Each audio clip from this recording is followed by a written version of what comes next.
Hey, it's Soul with another video. These are the sponsors that keep my coffee mug full, and let's just get right into the topic. We're back in the 8.3 PTR to test out Corrupted Gear, Blizzard's answer to Titanforging. A little while back, Ian explained that in light of the Void's corruption, maybe it'll do something to Titanforging, and so it did. You might have already seen stuff about this on the forums that, oh no, this is more Titanforging, RNG on top of RNG, yada yada yada, but slow down while I explain what's going on here. I tested this out on the PTR with the little information that Blizzard gave us, and I'm ready to present my findings so far. Of course, any and all of the information that I'm going to share with you could change before this goes live. But let's get this out of the way first. Titanforging, as you know it, is gone. It's done. No more random, hey, I got a bonus 20 to 40 item level from a world quest. No more repeating the same content over and over to get the best version of an item. At least, sort of. Corrupted Gear seems to only drop from Ny'alotha, the final raid in Battle for Azeroth.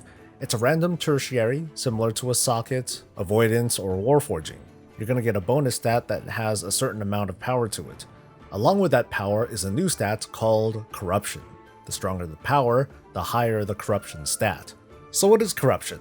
Corruption is a new stat that appears on your character sheet as soon as you put on a single piece of corrupted gear. I'm going to have a handy chart right here to look at. So far, the following pieces of gear have the corrupted trait to it: wrists, hands, gloves, legs, feet, rings, and main hand weapon.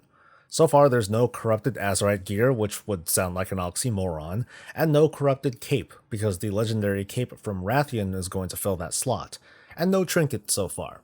I tried to get a corrupted shield on the PTR, but I've had no luck. But I'm going to assume that if dual-wielding classes can possibly have two corrupted weapons, classes that use offhands like shields are likely to have the chance for those to be corrupted as well. So as you can see from the chart, it doesn't take a whole lot of corruption to gain some really nasty debuffs, which I'm going to talk about in just a bit. Your first piece of gear will get you your first debuff, Grasping Tendrils, which slows you down. As soon as you have 20 or more corruption, you're going to gain the Corrupted Zone debuff. You spawn purple stuff and it hurts. At around 20 corruption, this hurts me for about 15,000 damage every 2 or so seconds. At 40 corruption, Grand Delusions will randomly spawn an ad that'll chase you for a few seconds, and if it hits you, it detonates. At 40 corruption, this dealt around 150,000 damage. At 60 corruption, you're now afflicted with Creeping Death. This causes you to take 10% more damage and receive 10% less healing. While you're at 60 corruption, all 4 of these effects stack. You're also going to look corrupted and stuff, which is pretty cool. On a more serious note, on top of that, these debuffs scale with how much corruption you have. So of course I put on as much corrupted gear onto every slot that I could. So I ended up at over 160 corruption, which makes these debuffs crazy. I now receive over 100% damage and receive 100% less healing, although I could still heal myself in combat. And the Corrupted Zone and the Grand Illusion, well, that did nearly 1,000,000 damage to me when I got hit. So there are some obvious downsides to having too much corruption, in that you're pretty much a ticking time bomb the moment that you enter combat. There appears to be a few ways that you can fight the corruption, or otherwise use this corrupted gear with fewer downsides. So far, you're able to use the new essences in this patch that can reduce up to 20 corruption, although, at least at the moment, for some reason the tank-specific essences don't reduce corruption, so we're going to assume for now that you can use essences to reduce your corruption by 20 across the board. There may be other ways to raise your corruption defense, and from the looks of this item here, stacking corruption defense can be very beneficial. According to Wowhead's coverage, you can also just outright cleanse these items that have this corrupted affix, wiping away both negative and the positive effects, which I'm going to get into in a little bit. We just don't quite know what to do in order to cleanse these items. I'm going to repeat this again to really drive the point home. You can cleanse this gear. That means that this whole corrupted gear system is an entirely voluntary way to power up. If you don't want to deal with balancing the good and the bad, the kiss-curse mechanics, if you don't care about the RNG on top of RNG, cool, just wipe it all away. corrupted gear is a voluntary system. But anyway, let's get to the benefits of wearing this type of gear, because I've just been talking about the bad stuff. After testing and referring to Wowhead, their list right now is pretty complete. You can gain avoidance based on your current haste. You can gain an increase to your secondary stats, including leech. You can gain some extra life regeneration and critical strike damage too. This particular ability is broken, but there's also a random proc that will make your next several abilities have a reduced cooldown, which could be really powerful depending on the spec. There's no telling if there are going to be more procs or bonuses, but based on this particular one, I have a feeling that we're going to see more before this system goes live.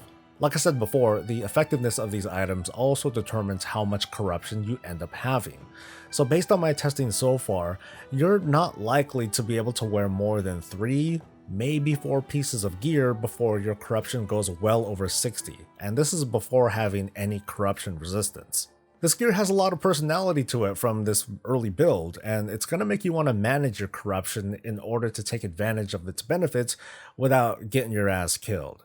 Some of these effects can be very adverse, depending on the encounter, among other circumstances, and these corrupted effects do work outside of raids.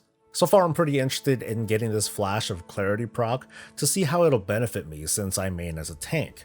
Of course, I need to consider that I'll be taking extra damage, I may end up getting snared, or might have to reposition myself to avoid something when normally I shouldn't have to. So this gear can be considered a challenge, just not to obtain, but to work with. I'm not too fond of the fact that this system relies on the items dropping in the first place. And this is the moment where you can take your time and complain about RNG here. But keep in mind that unlike Titanforging, corrupted gear will require careful management. You can't approach this gear the same way. You can't just stack corrupted gear and expect to be stronger like you can with Titanforging. Using even one piece of corrupted gear, which causes the snare proc, can be fatal in a certain fight, while being inconsequential in another. Ultimately, this gear is optional. I gotta keep saying this, but considering its use is gonna get you to think. When a piece drops, a player can just put it on and rebalance their corruption. Or, and this is probably going to be obnoxious, players can run off and go cleanse their gear before coming back and putting it on. But unlike Reforging or the Netherlight Crucible, this has a bit more of a roleplay feel to it that I find harder to critique. The point is that your favorite piece that you want in this upcoming raid with the haste and mastery or whatever on it, it could be your best in slot. For some, it really would be best in slot if it had a certain affix on it, but for others, if they don't want anything to do with this corrupted gear, they're just gonna cleanse it straight away and that's it. It's all in the choices that we make. I think it's pretty cool, and if it turns out to be successful, I would like to see a more grounded version of this in a future expansion. So maybe instead of corruption, future gear can be called reinforced, which gives some stat increases while dragging you down with negative benefits like reduced speed because, oh, this gear is just really heavy, something like that. But anyway, these are my early impressions of corrupted gear, but I'd like to hear what you think about this in a comment below. Share your thoughts, and thank you for watching. Don't forget to like the video if you enjoyed yourself, and subscribe for more of this and all things Warcraft. I'll see you later. Until then, stay safe, stay happy, and stay breezy.